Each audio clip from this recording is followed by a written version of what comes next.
No, I think 2 bracers is the way to go right now. Did this team get 4 rune? But you really need to go 2 bracers. You can't, like, you just can't sustain this. Also, if he goes 2 bracers, he could actually start with a bracer essentially, right? Because he could ship the recipe right away, and, you know, that would give him that regen in the lane. So, I don't like that. I'm kind of a fan of buying like 2 branches instead of the extra set of tangos, but not the end of the world. Lion with a stick? Why? It's not... Why a stick? There's no stick here. Why are you buying a stick? Ogre Magi, okay. Once again, I probably would buy less tangos and maybe buy like branches. I'm just personally a fan of stats for trading and then buying tangos afterwards. Legion, okay, she's going an oof build, pretty reasonable. Dazzle with the boots, yeah, I would say it's fine. I like Dazzle boots. Arc Warden, fine. Quap, unless she ate her tangos, no tangos. So all in all, hey guys, I'm impressed. All right, SC8 region, you know, I'm impressed, guys. I'm impressed. Oh, Quap, you're gonna miss that last hit. Okay, you'll get this one, right? Hello? You'll get this one, right? No! Come on. How do you miss all of them? What? He could have gotten all of them too. It's not like they were even hard CS. Bruh, and people don't know why they can't go open MMR, like, stuff like that. Like, she's literally losing to an Alk. And you guys might be like, oh, but it's probably because she's not pressuring him correctly. Oh my god, is the Alk dead? No, it's because if she misses all of those last hits, she can't buy a salve and 2 mangoes. Like, literally right now, she needs to buy a salve and 2 mangoes and just keep hitting the Alk. But instead, she's completely out of regen, right? Oh my god, this is so bad. This is so bad. So I need to explain this concept to everyone. If you are laning against a hero, you need to stomp in lane. You are trying to stomp them. Do not rush a bottle. Do not rush a bottle when you're trying to stomp them. The only times you should rush a bottle if you're stomping them is if you're literally zoning them completely off the wave, right? The Alk had to immediately jungle. All right, sure. You know, you could buy a bottle first off and just, you know, sort of play the farm game yourself if you're beating them that hard. But clearly she's not beating him that hard. She needs more regen to do it. So she does pick up a salve. I still really feel like the mangoes are very necessary. Also, why is she not eating a tango? Why would you sit on this low of health? Eat a tango. Is this a troll? Is this guy smurfing? What is this? Okay, it's not smurfing. What is he doing? Why would you could have ate the tango at any time. Why would you eat it when you have to get the last hit? You could have, okay, I don't know. Maybe there's something I don't know.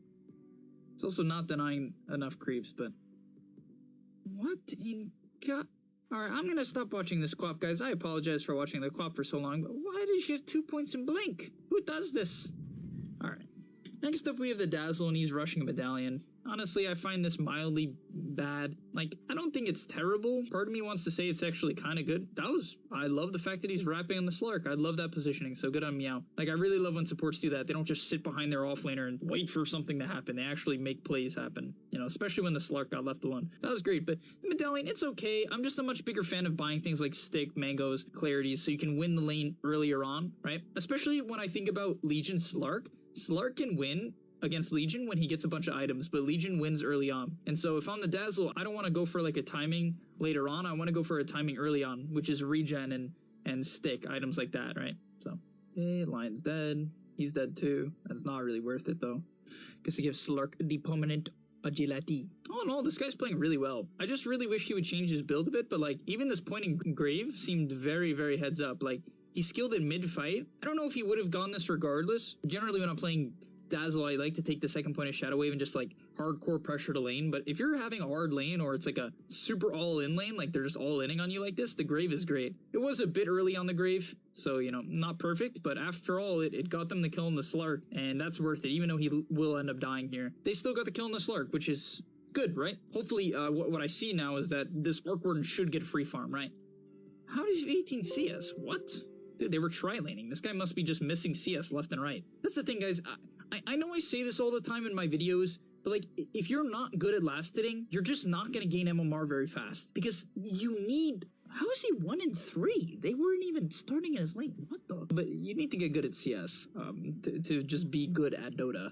Okay, I like this kill attempt. Should have led with Flux. Let's check back on the Alk. Honestly, I have a feeling this guy's going to carry. Personally, if I was him, I'd probably go Treads. I'm not a huge fan of going Radiance before Treads. The reason for that is I really like having the attack speed when I get the Radiance damage, right? I think a lot of people just see Radiance as this aura, but one of the biggest benefits of the item is the fact that it gives you 60 damage, which is a huge number, right? And therefore, whenever you're playing Alk, guys, consider going Treads, because then you can actually use the damage that the item gives you. And you're harder to gank early on, so really I think Treads is just far better. It's, in my opinion, it's not even close. Alright, so it looks like he's going to get almost a 12-minute Radiance, which is very, very, very impressive. Good on him. I love the farming rotations. He seemingly played the lane very, very well. And yeah, honestly, I haven't watched him full on, full through, but everything looks pretty dang good here. After all, the Quap didn't pressure him really at all, which is generally why I say Alk is just free MMR. Like, this hero, if it doesn't get pressured, it just wins. Theoretically, it should, right? If you execute on it properly. Now, he's buying boots to travel, which is just... I hate these builds. Why can't people just go normal builds that make you strong? Why not abuse the fact that Radiance makes you strong and fight? I know there's people who have gone bots, and I think there's even pros that have gone bots. I just personally hate this. I'd rather see him go like an armlet and so on and just kill people. So let's take a quick look at all the CS. Slark actually is 102. Wow. How does he have 102 when he's farming like this? This is so weird to me. Like, it's so weird to me that this guy is such good CS, right? 102 at 14. It's not, like, insane. What the heck? It's not insane, but, like, at the same time, he's just not queuing down this camp. Why would he not cast his Q here? I don't understand that. He didn't use his Iron Talent, and he didn't press his Q. Why? I genuinely don't understand the thought process behind this stuff. Maybe they haven't played enough Dota to get, like, that you're just supposed to spam your Dark Pack? I don't know. But it's just bizarre that it would work out like that. Oh my god. Alright, he's fine. He can actually kill her. He ultied a bit too early, so the reason why I say he ultied a bit too early is the only thing he has to be worried about is a Quap, which actually, you know, in that regard, it is good that he ulties early. But the pounce was, it's a bit dangerous. Like, is this even gonna work out? That's hilarious. What the? I mean, I don't think that's worth it for him. It's not bad, but he died first. So, wait, how did he die first? Alright, that was so weird. Also, I really dislike this item build from Pango, guys. In the lane, I think it's brutally important to buy Bottle on Pango. I feel like this is a hero that just thrives with Bottle. It's basically an earlier mana boost that also gives you HP. And your hero has natural sustain issues, right? Pango just has sustain issues. Why is he killing himself? Oh my gosh, that's horrendous. But your hero has sustain. ATK 整队全新阵容在最近的比赛虽然成绩平平，但仍有击败 Furia 真纪的亮眼发挥。因此，本次 Fastpack Ulti Cloud9 能否从北美赛区脱颖而出，成为大家的关注焦点。除此之外 ，The Puggas、New England Whalers、Pills、Team One、Yeah、PVO 等战队都渴望在国际赛事中拿到更多的成绩。北美赛区整体局势紧张，不过大家最为关注的亚洲赛区预选赛战况更为激烈。16支战队共争1个名额。在刚结束不久的 PAL 中 ，IG 虽然惜败天路，但逐渐体现出在亚洲的统治能力。这个2019年签下81Z 才重新出发的年轻战队，5位队员的实力都十分出色，尤其是18岁小将 Flying 多次的惊艳操作，例如对阵天路时的杀鹰4杀，令观众留下深刻印象。其次，同样拥有年轻小将 Jam Young 的 VG， 又有3叶的 LVG， 以及18岁楼兰所在的 One3， 他们在国际赛事中会有如何的表现，也吸引了无数中国玩家的目光。当然，在亚洲与天路和 IG 形成强力竞争的，还有一支蒙古战队 Tiger。这支年轻的战队自成立起就异军突起，接连击败了亚洲几乎所有豪门俱乐部。尤其是在 ELS1 RTR 上2比1击败天路，一度让大家认为亚洲霸主已经易主。不过在最近的比赛中 ，Tiger 战队成绩有些起伏，在 Fastpack Ulti 的比赛中还需要稳定心态。除此之外 ，BTRG、Brain、HC、集结号、B1 Vendetta、Beyond、B13、Zero TSG、马扎莱、LQ 也是唯一出现名额的强力竞争者，谁都不能掉以轻心。那最后一个亚洲预选赛名额由5亿全民杯决出，比赛还在进行中，大家还需持续关注。Fastpack Ulti 北美赛区预选赛8月9日至13日正式开启，亚洲赛区预选赛9月7日正式开赛，精彩内容不容错过。除此之外 ，BTRG、Brain、HC、集结号、B1 Vendetta、Beyond、B13、Zero TSG、马扎莱、LQ 也是唯一出现名额的强力竞争者，谁都不能掉以轻心。那最后一个亚洲预选赛名额由5亿全民杯决出，比赛还在进行中，大家还需持续关注。北美赛区预选赛8月9日至13日正式开启，亚洲赛区预选赛9月7日正式开赛，精彩内容不容错过。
激情燃下，赛事来袭，由 Fastpack 携手5亿对战平台主办的 CS:GO 赛事 Fastpack Ultimate 预选赛于2020年8月8日正式开启，总奖金池超过30万美金，吸引来自国际3大赛区44支职业战队争夺。除去4支职业战队，此次北美赛区预选赛8支战队共争夺1个名额。They made it work! Cloud9 are your E-League Major Champions! 老牌豪门 Cloud9 自2018年拿过 Major 冠军之后，一直处于低谷之中。寻求辩证的 Cloud9 在2020年初宣布签下了 ATK 整队，全新阵容在最近的比赛虽然成绩平平，但仍有击败 Furia 真迹的亮眼发挥。因此，本次 Fastpack Ultimate Cloud9 能否从北美赛区脱颖而出，成为大家的关注焦点。除此之外 ，The Puggas、New England Whalers、Pills、Team One、PVO 等战队都渴望在国际赛事中拿到更多的成绩。北美赛区整体局势紧张，不过大家最为关注的亚洲赛区预选赛战况更为激烈，16支战队共争1个名额。在刚结束不久的 PAL 中 ，IG 虽然惜败天路，但逐渐体现出在亚洲的统治能力。这个2019年签下81Z 才重新出发的年轻战队，5位队员的实力都十分出色，尤其是18岁小将 Flying 多次的惊艳操作，例如对阵天路时的杀鹰4杀，令观众留下深刻印象。其次，同样拥有年轻小将 Jam Young 的 VG， 拥有3亿的 LVG， 以及18岁楼兰所在的 One3， 他们在国际赛事中会有如何的表现，也吸引了无数中国玩家的目光。当然，在亚洲与天路和 IG 形成强力竞争的，还有一支蒙古战队 Tiger。这支年轻的战队自成立起就异军突起，接连击败了亚洲几乎所有豪门俱乐部。尤其是在 ELS1 RTR 上2比1击败天路，一度让大家认为亚洲霸主已经易主。不过在最近的比赛中 ，Tiger 战队成绩有些起伏，在 Fastpack Ultimate 的比赛中还需要稳定心态。除此之外 ，BTRG、Brain、HC、集结号、B1 Vendetta、Beyond、B13、Zero TSG、马扎莱、LQ 也是唯一出现名额的强力竞争者，谁都不能掉以轻心。那最后一个亚洲预选赛名额由5亿全民杯决出，比赛还在进行中，大家还需持续关注。Fastpack Ultimate 北美赛区预选赛8月9日至13日正式开启，亚洲赛区预选赛9月7日正式开赛，精彩内容不容错过。除此之外 ，BTRG、Brain、HC、集结号、B1 Vendetta、Beyond、B13、Zero TSG、马扎莱、LQ 也是唯一出现名额的强力竞争者，谁都不能掉以轻心。那最后一个亚洲预选赛名额由5亿全民杯决出，比赛还在进行中，大家还需持续关注。Fastpack Ultimate 北美赛区预选赛8月9日至13日正式开启，亚洲赛区预选赛9月7日正式开赛，精彩内容。